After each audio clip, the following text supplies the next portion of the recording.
Well, hi, I'm Reg Hartt, speaking to you from the Cineforum in Toronto. I'm speaking from the kitchen, which we call Hell's Kitchen because we brew up hot shit here. I say we because an enormous number of people have come through here. Some of them have said, can I live with you? And whenever someone does, if I can, I do bring them on board. And that's pretty much every time someone's asked it. And there's been a lot of people asked it. And I learn a lot from people who come in, so I like seeing strangers come to my door. I love seeing strangers come to my door. We are no longer in the cinema of ideas. We're in the cinema of action. And appropriately, the movies have lost their audience because once we start dealing in ideas, everything goes south in a big way. Eleanor Roosevelt said, great minds discuss ideas, average minds discuss events, small minds discuss people. And the small minds today are ruling everything. Everywhere we look, it's all gossip, gossip, gossip, gossip, gossip. It's a moment when the small minds are in the saddle and we're all being whipped. One of the most intriguing ideas that the movies ever brought to us comes from the films of Jean Cocteau, a French filmmaker, poet, painter, sculptor, artist. And his first film is called Le Sang d'un Poète, The Blood of a Poet. And he got the idea for this film when he was lying on the floor of a sanitarium, recovering from his addiction to opium. He had no money, and one of his so-called friends came by and, Mr. Grand Artiste, what are you going to do now? And Cocteau said, I think I'll make a film. And he laughed at him because Cocteau had no money, no means. He couldn't make a movie, you know, what the hell. But as it happened, the Vicomte de Noailles, an Englishman with an Italian title living in Paris, decided to finance the making of two films. One of them was the L'Âge d'Or, Louis Buñuel, Salvador Dali. The other one was Blood of a Poet, Jean Cocteau. And in Blood of a Poet, the poet enters the world behind his mirror. And the idea of there being a world behind mirrors. Look into a mirror and there's a world on the other side. Where did that come from? It came from Cocteau's experiences, personally, in the bathhouses of Paris, when he arrived in that city. And a book appeared, published anonymously. It was called The Livre Blanc, the White Book. And it scandalized all of Europe, which meant that everyone had to read it. And it begins with, as far back as I can remember, and even at the age when the mind still has no power over the senses, I find traces of my love for boys. Woo! Woo! Talk about right from the get-go, getting the attention of the reader. Holy Christopher. I have always loved the stronger sex and believe that it can legitimately be called the fair sex. My misfortunes are due to a society which condemns anything out of the ordinary as a crime and forces us to reform our natural inclinations. So the idea of conversion therapy is not a new one. It's been around for a long time. It's just getting more publicity, and thankfully more publicity now. Three decisive incidents come back to me. My father lived at a small chateau near Hesse. This chateau possessed a park. At the end of the park were a farm and a watering place which did not belong to the chateau. My father allowed them to remain unfenced in exchange for dairy produce and eggs, which the farmer brought up every day. One morning in August, I was roaming around the grounds carrying a loaded rifle. I was pretending to be a sportsman, and since I had hidden behind a hedge on the lookout for some animal, I saw from my hiding place a young farm boy taking a cart horse to have a wash. He knew that nobody ever came down to the far end of the grounds and had taken his clothes off so that he could go into the water. He made the horse start cleaning itself a few yards away from me. The sunburn on his face, necks, arms, and feet contrasted with the whiteness of his other skin and reminded me of sweet chestnuts bursting out of their husks. But these dark patches were not the only ones.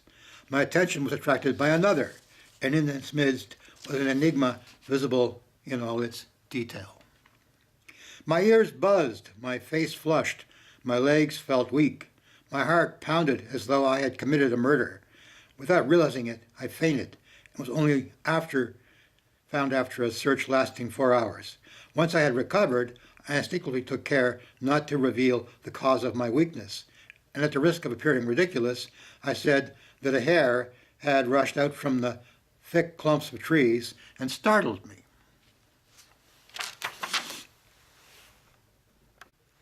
Now, right away, you can tell that this is something that's going to be a little bit interesting. I mean, we're dealing with a fellow who's saying this is what happened to him when he was a kid. The second incident occurred the following year. My father had allowed gypsies to camp in the same place at the end of the park where I had lost consciousness. I was going for a walk with my nursemaid. Suddenly she pulled me away, calling out to me that I mustn't turn around. The heat was blinding. 2 young gypsies had taken their clothes off and were climbing the trees. The sight of them terrified my nursemaid, and my disobedience gave the scene an unforgettable aura. If I live to be 100, that shout and that chase will always make me remember a caravan, a woman feeding a newborn baby, a smoky fire, a white horse cropping the grass, and up in the trees, 2 bronze bodies, each with 3 patches of black. 3 patches of black. You can guess what those 3 patches of black are. Well, if you can't. There's 2, one here, and one someplace else. The last occasion, if I'm not mistaken, concerned a young servant named Gustav. When he waited at table, he had difficulty in restraining his laughter. This laughter delighted me. Through turning over and over in my head the memories of the farm boy and the gypsies, I began to hope eagerly that my hand might touch what my eye had seen. My plan was extremely naive. I intended to draw a woman and take the sheet of paper to Gustav.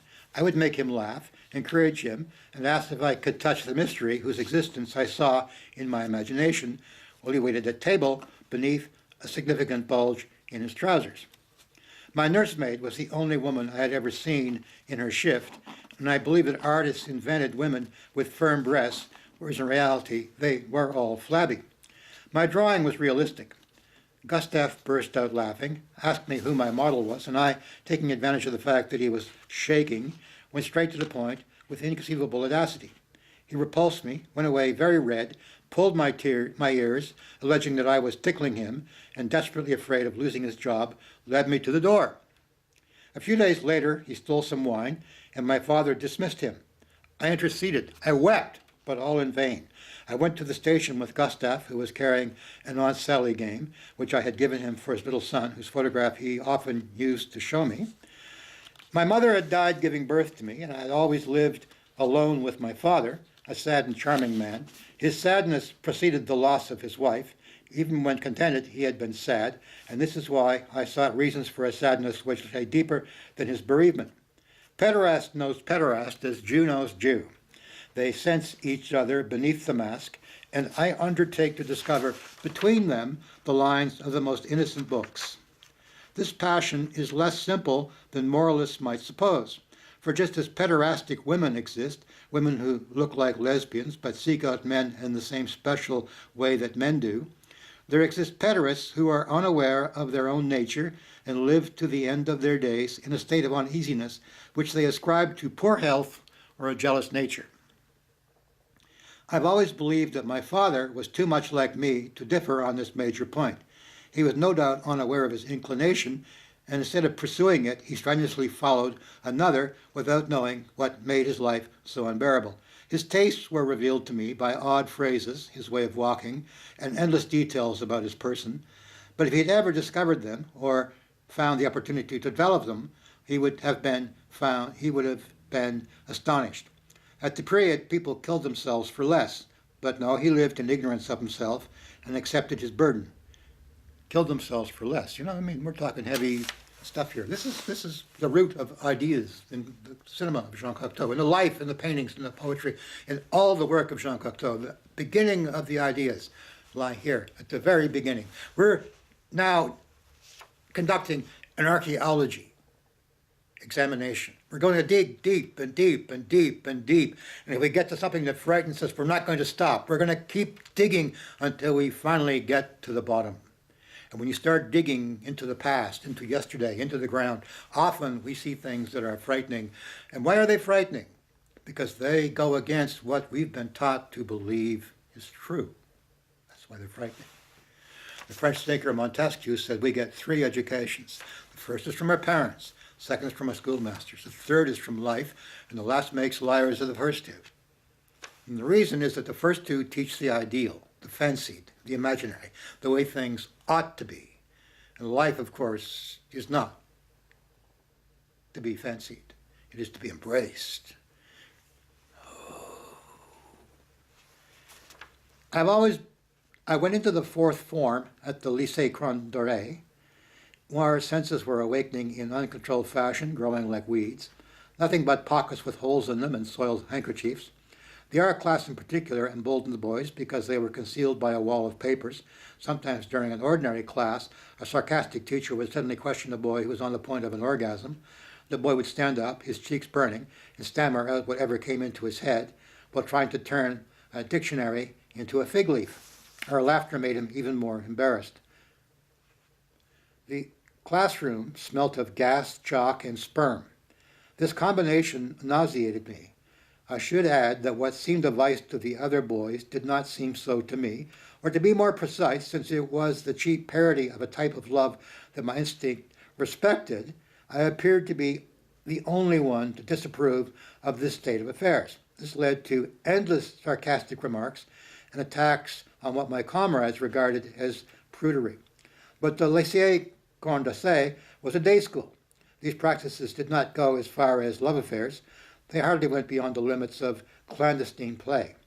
One of the boys, Dargalos, possessed a vitality far in advance of his age and enjoyed great prestige as a result. He exhibited himself in cynical fashion and would do so even for boys from other forms in exchange for rare foreign stamps or tobacco. The seats which surrounded his desk were special seats. I can still see his brown skin. His extremely short trousers and the socks hanging down over his knees showed that he was proud of his legs. We all wore short trousers, but because Dargalos had a man's legs, he was the only one to have bare legs. His open-collared shirt revealed a broad face, a broad neck. A strongly curled lock of hair fell over his forehead. His face, with its rather thick lips, slightly narrow eyes, and somewhat flat nose, was characteristic of the type which for me was to prove fatal. That means when he looked at him, he lost his reason. Anyone like that, he loses his reason and he goes completely, God, I gotta have that person, gotta have that person. If you're gay or straight, you know the feeling. You look at a boy, or you look at a man, or you look at a woman, and you see that person, and you go, oh, fuck, man, what am I going to do? I don't know what to do. Holy shit, I want that person. I want that person. Holy Christ. I was in the YMCA in Vancouver. A friend took me out back in the 70s. And he was desperate to get laid. He was wearing a pair of white Levi pants with the Falcon from the Captain America comic book painted on them. A friend of mine had painted on them. And he was going around Vancouver trying to find someone to make love with. And I didn't have to leave my room. I mean, people were coming on the bang, knock, can I come in? Come in? And you know, I mean, sure, come on in. And I go to take a shower. And I see this person in the shower. And I want to know this person. And fucked, I can't say a word. Like, all I could say was, there's the soap. I was the object of desire for so many. And the moment I desired, I became a cripple. And that's how it is in life. The moment we desire something, we become a cripple, which is why it's important. Whatever, just be yourself. Don't try to control these impulses, because if you do, you're going to put yourself in prison. The presence of Dargalos made me ill. I avoided him. I lay in wait for him. I dreamt of some miracle which would make him wait for me. I dreamt of some mistake which would make him notice me, destroy his arrogance, and reveal to him the meaning of my attitude, which he was bound to regard as ridiculous prudery, but which in fact was simply due to my frantic desire to please him. See what I mean? My feeling for him was vague. I did not succeed in defining it. It led me to feel merely embarrassment or delight. The one thing I was sure about was that he was in no way similar to my friends. One day, when I could bear it no longer, I talked about it to a boy I sometimes saw outside school, whose family knew my father. "You're silly," he told me. It's easy. Invite Dargelos one Sunday, take him behind the trees, and that'll do the trick. What trick? There wasn't any trick. I muttered that it wasn't a question of the kind of pleasure that could be easily be had in class, and I tried in vain to describe my dreams in words. My friend shrugged his shoulders. Why create problems when there are none, he said. Dargelos is stronger than we are. He used other terms. The moment you flatter him, he'll do what you like. If you want him, all you've got to do is get him. The crudeness of this reply overwhelmed me. I realized that it was impossible to make my friend understand. Suppose, I thought, that Dargelos did agree to a rendezvous. What would I tell him? What would I do? My urge would not be to amuse myself for 5 minutes, but to live with him forever. In fact, I adored him, and I resigned myself to suffering in silence. Without actually describing my suffering as love, I sensed that it was very different from what went on in the classroom, and that it would find no response there. The story had no beginning, but it had an end. Urged on by the boy I had confided in, I asked Dargelos to meet me in an empty classroom after 5 o'clock prep. He came. I had relied on some miracle to determine my conduct, but in his presence I lost my head. I could see nothing except his strong legs and his scarred knees emblazoned with scabs and ink. What do you want? He asked me with a cruel smile. I guessed what he was thinking, and also that my request would have no other significance in his eyes. I invented something. I wanted to tell you, I stammered, that the vice principal got his eye on you. It was a ridiculous lie, for the magic of Dargelos had bewitched our teachers. Beauty holds vast privileges. It acts even on those who appear to take the least notice of it. Dargelos lowered his head and pulled a face. The vice principal? Yes, I went on, finding strength in fear. The vice principal. I heard him saying to the headmaster, I'm watching Dargelos. He's going too far. I've got my eye on him. So I'm going too far, am I? He replied. Well, old chap, I'll show it to the vice principal. I'll show it to him when he's ready for action. And as for you, messing me about just to tell me stupid stories like that, I warn you, if you try it once more, you'll get a kick in the pants. He vanished. For a week, I pretended I had stomachache to avoid coming into class and having to face Dargelos. When I came back, I heard that he was ill and was keeping to his room. I didn't dare ask about him, but there were rumors. He was a Boy Scout, and there was talk of a reckless bathe in the Seine. It's cold, icy cold water, and then angina. One afternoon during a geography lesson, we heard that he was dead. Tears forced me to leave the classroom. Youth is not tender-hearted. For many boys, the news, which the teacher announced to us standing, was merely a tacit authorization to do nothing. The next day, habit closed over their mourning. In spite of everything, eroticism had received its death blow. Too many little pleasures were disturbed by the ghost of the handsome animal whose charm had moved even death itself. In the fifth form, after the holidays, a radical change had taken place in my friends. Well, I'm going to skip on here, and I'm going to suggest that you go find yourself a copy of Le Livre Blanc, The White Book, by Jean Cocteau. But the part that I wanted, planned, I wanted to give you a taste of this, planned to read to you, that describes where the idea of a world behind mirrors emerged. And Dargelos is the name of the character in The Blood of a Poet, the young boy who throws snowballs at the poets, snowballs with stones in them, snowballs that are meant to kill, at least to harm and to harm. Now, where is this? I read this one night. I was showing The Blood of a Poet here, and I read it aloud to my audience, and they were really astounded by this. And they looked at me with an intensity I never encountered before. It's the magic of words. Here we go. Sickened by emotional adventures, incapable of reaction, I dragged my feet and my soul. I sought the consolation of a more secretive atmosphere. I found it in a working-class establishment de bain. It was reminiscent of the Satyricon, with its little cells, its central courtyard, and its low room decorated with Turkish divans where young men sat playing cards. At a sign from the proprietor, they would get up and stand in a row along the wall. The owner would feel their biceps, squeeze their thighs, uncover their intimate charms, and offer them as a salesman offers his wares.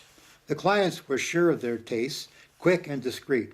I must have been a problem for these young men who were accustomed to precise demands. They looked at me without understanding, for I prefer talk to action. My heart and instinct combine in such a way that I find it difficult to commit either without the other following. This is what leads me to cross the boundaries of friendship and makes me wary of casual contacts in which I risk catching the malady of love. In the end, I envied those who do not suffer vaguely from beauty, know what they want, bring a vice to the point of perfection, pay and satisfy it. In other words, the boring people. One man wanted to be insulted, another weighed down with chains, another, a moralist, could only find enjoyment in the spectacle of a Hercules killing a rat with a red-hot needle. How many sensible people I saw who knew the exact recipe for their pleasure and whose existence was simplified because they bought themselves on a fixed day, at a fixed price, an honest bourgeois complication. Most of them were rich industrialists who came from the north to satisfy their needs and then rejoined their wives and children. One night I was out putting up street flyers for my program, and there was a construction site by a bathhouse, and a young man asked me, "What kind of place is that?" I said, "That's a homosexual bathhouse." And he freaked and started screaming and wailing. And I said, "What's wrong?" He said, "I followed my father in here from the country." I thought, oh, fuck. Papa's going to have some explaining to do tomorrow. Never lie. Never lie. Never lie. No matter how much you think you'll be shamed by the truth at the center of your heart, you'll be mortally shamed by the lie you use to cover it up. Jean Cocteau said, "Whatever the world condemns you for, make it your own. It is yourself." Now bear in mind, he was a very young man when he said that. He knew he was queer. He was very effeminate. You know, the word translated as effeminate in the New Testament doesn't mean what we think it means. The original word in the Greek is spineless. Not effeminate, spineless. This is one of the problems of reading things in translation. You're at the mercy of the lying pen of the translator, which is why it's important, if you can, to learn the language or to get yourself more information than one. The worst of the Bibles is the King James. Absolutely the worst. Because it was written to please a king, not to deliver the truth, but to please a king. And the king wasn't pleased to discover he was under God, that we are all the slaves of God. Now, to be a slave of God is to be higher than a king, if you understand it. But anyway, to continue. In the end, I spaced out my visits. My presence was beginning to look suspicious. The French find it difficult to tolerate a character that is not true to type. The miser must always be miserly, the jealous man jealous. This explains the success of Molière. The proprietor thought I was attached to the police. He gave to understand that when one was either a buyer or seller, one couldn't be both. This warning jolted me out of my laziness and forced me to break with unworthy habits, to which was added the memory of Alfred perpetually floating over the faces of young bakers, butchers, cyclists, telegraph boys, zouaves, sailors, acrobats, and other professional masks. One of my few regrets was the two-way mirror. See, here we come to it, the two-way mirror. You went into a dark cabin and opened a shutter. This shutter revealed a metallic canvas through which the eye could see a small bathroom. On the other side of the canvas was a mirror that reflected so well from such a smooth surface that it was impossible to guess that it was full of eyes. When I had the money, I would spend a Sunday there. Out of the 12 mirrors in the 12 bathrooms, it was the only one of this sort. The owner had acquired it for a very high price and had it brought from Germany. His staff were unaware of the observatory. The young working class men supplied the show. They all followed the same routine. They undressed and hung up their new suits carefully. Once they were out of their Sunday best, their delightful professional deformities made it possible to guess their jobs. Standing up in the bath, they would look at themselves and me and begin by a Parisian grimace that bares the gums. Then they would rub one another, pick up the soap and make it lather. The soaping turned into a caress. Suddenly their eyes left the world, their head would fall back, and their bodies spit like a furious animal. Some of them sank down, exhausted, into the steaming water, while others began the same procedure all over again. The youngest ones were distinguishable because they climbed out of the bath and wiped from the tiles the sap that their blind stems had hurled distantly, madly towards love. Once our Narcissus, who was pleasuring himself, brought his mouth up to the mirror, glued it to the glass, and completed the adventure with himself. Invisible as a Greek god, I pressed my lips against his and imitated his gestures. He never knew that the mirror, instead of reflecting, was participating, and that it was alive, and that it loved him. Isn't it? That's where you see the Blood of a Poet, you see the Orpheus, you see Testament of Orpheus, you see Beauty and the Beast, you see mirrors with worlds behind them, and people entering those mirrors. That's where the idea came from. There, from the bathhouses of Paris, or a bathhouse in Paris, when Cocteau was very young. Didn't know that. No, it's fascinating. Yeah. Reg Hartt from the Cineforum in Toronto. Oh, he got disturbed. That's a very disturbing piece of work. It disturbed all of Europe. I mean, the book itself, the White Book, had to be read. So go to a bookstore, or if you have no money, go to the library. Or if you can't find it in the library or a book. And I love holding books in my hands. You know, I don't like reading books from a computer screen. But if you have no money and you have to read it from a computer screen, it's Jean Cocteau, Le Livre Blanc, the White Book. I'm sure you can find a PDF of it somewhere. Print the thing out and save yourself a few bucks. Cocteau's dead. He's in the ground. He's gone to glory. The money's not going to go to him. So don't worry about getting a free copy because, you know, Jean Cocteau was a very free man all of his life. And he loved that. Cocteau said, with the cinema, literature is dead. Poetry is dead. Poetry is made to live a direct life on the screen. Imagine, he said, what the cinema of poets can be. Well, we yet to emerge into the cinema of poets. But one of the other things Cocteau said was that when the tools of making a movie become as inexpensive as pencil and paper, then it will finally become an art form. And today, the tools of the cinema are as inexpensive as pencil and paper. You can use your phone to make movies, you know? And instead of making movies that you think will please other people, make films that are poetry, that are designed to please you and you alone. Be selfish. It's like making love with a person. Do you know what they want? No, you don't. Do you know what you want? Most often, no, you don't. Well, start thinking about what you want and make love with a force. Oh, like a tiger. And you do that. And if your partner's doing that, the two of you will take each other to such heights, you'll have an out-of-body experience. I mean, I've had only four, which is four more than most folks, I'll tell you that. 4 out-of-body experiences. The first time was the first time in Toronto. Just, boom, I'm floating up in the air, looking down. My God, it's no wonder people like this.